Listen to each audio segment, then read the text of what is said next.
25% வரி இந்தியா மீது அமெரிக்கா விதிக்க காரணம் என்ன? நம்ம எல்லாருக்குமே தெரியும், நம்மளும் ரஷ்யாவும் எந்த அளவுக்கு எல்லாத்துலேயும் ஒற்றுமையாக இருக்கும். நமக்கு ஒன்றுனா அவங்க, அவங்களுக்கு ஒன்று நம்மன்ற மாதிரி ரொம்ப ஒரு புரிந்துணர்வு ஒப்பந்தம் ரொம்ப காலமாகவே இருக்குது நமக்கும் ரஷ்யாவுக்கும். இது சுத்தமாக அமெரிக்காவுக்கு பிடிக்காது. இது ஒரு பக்கம்.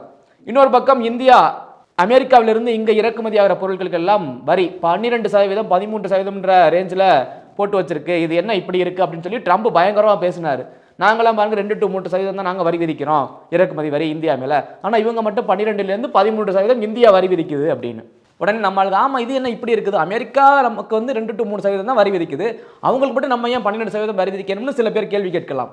நல்லா புரிஞ்சுக்கோங்க, இந்தியாவில் அமெரிக்காவுடைய பொருட்கள் இறக்குமதி ஆகுதுன்னா அதுக்கு 12லிருந்து 13, 14% வரி விதிக்கிறாங்க. ஏன்னா இங்கே உள்ளூரில் உற்பத்தி பண்ணுறாங்க அந்த தொழில் செய்கிறவங்களுக்கு எந்த ஒரு இடர்பாடும் அங்கேருந்து உற்பத்தியாக வரக்கூடிய பொருட்களும் வந்துடக்கூடாது அப்படின்றனால தான் கூடுதல், அதாவது 12லிருந்து 13% வரி வைத்து நம்ம அந்த பொருட்கள் இறக்குமதி வாங்குகிறோம். அமெரிக்காவிலேருந்து இறக்குமதி பண்ணுறது இங்கே உள்ளூர் உற்பத்தியாளர்கள் எந்த ஒரு வகையிலும் பாதிக்கப்படக்கூடாதுன்ற ஒரு நல்ல எண்ணத்தில் தான் அந்த ஒரு வரி விதிப்பு. நமக்கு இன்கம் வேற ஒரு பக்கம்.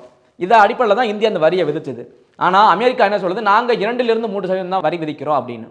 அமெரிக்காக்காரன் 2லிருந்து 3% இந்தியாவுக்கு வரி விதிக்கிறான் அப்படின்னா அவன் ஒட்டுமொத்த உலக சந்தையுமே கட்டுப்படுத்தணும், என்னுடைய பொருள் எல்லா இடத்துலையும் இருக்கணும், அதனால 2 to 3% இந்த வரியை விதிச்சு அவன் என்னுடைய பொருளை எல்லா சந்தைகளில் எல்லா அளவுக்கு, ஏன்னா டாலரில் வச்சு தான் இன்னைக்கு எல்லாமே டிரான்சாக்ஷன் நடக்குது.